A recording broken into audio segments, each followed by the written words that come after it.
Danny Ayalon, the former Israeli deputy foreign minister and the former Israeli ambassador to the United States. He joins me live here in studio. Danny, good afternoon to you. Let's discuss Israel's position on the war in Ukraine. Israel has not sent weapons, but they have sent protective gear, humanitarian aid, opened up a hospital, even training professionals in the fields of mental health to help deal with this new wave of trauma that people will experience from this war. But why not just send those weapons to help the Ukrainians with their fight? Yeah, well, Hamdah, this is a very good question, but it goes down right to the core of, I would say, the most classic, if I can say, dilemma in foreign policy of countries. What do you prefer? What is trumping? Values, humanity, humanitarian considerations, or interests, national security. And this is a very fine line to walk.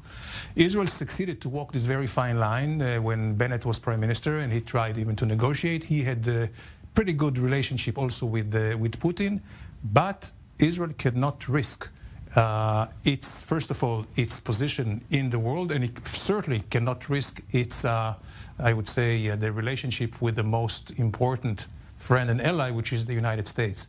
And also, as mentioned in the story, as the momentum grew up and more atrocities, came about by Russia, Israel, it became more and more, I would say, evident for Israel to take a position.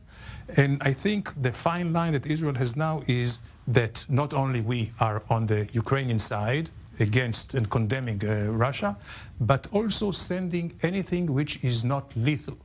That is, now they do send, all these ceramic vests and the helmets, and of course all the humanitarian aid and building a very fine and successful field hospital. And this is the limit of what Israel can do without, really pulling the rope, so to speak, too far out of Russia.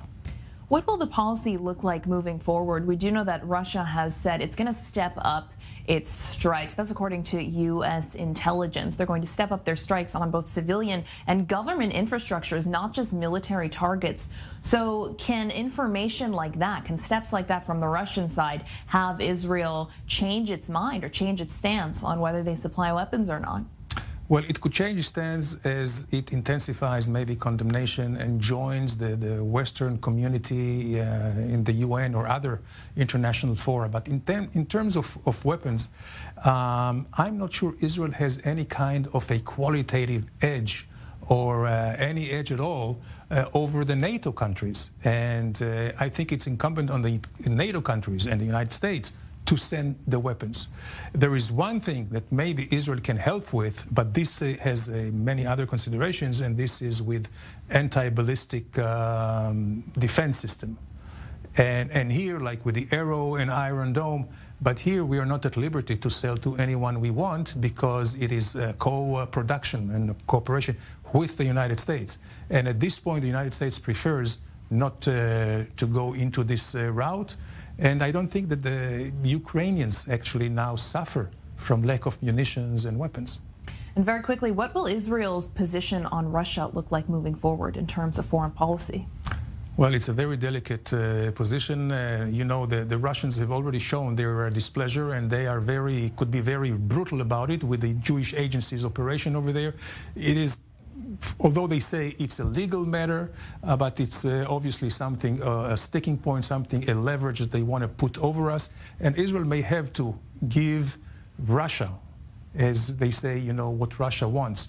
There are some Russian assets in Jerusalem, like the Sergei Court in Jerusalem, that they are still looking for. Israel may have to give it up in order to resume the operation of the Jewish agency to help the Jewish population over there in Russia. Danny Ayalon, the former Israeli deputy foreign minister and the former Israeli ambassador to the United States. Thank you. Thank you, Hamdah.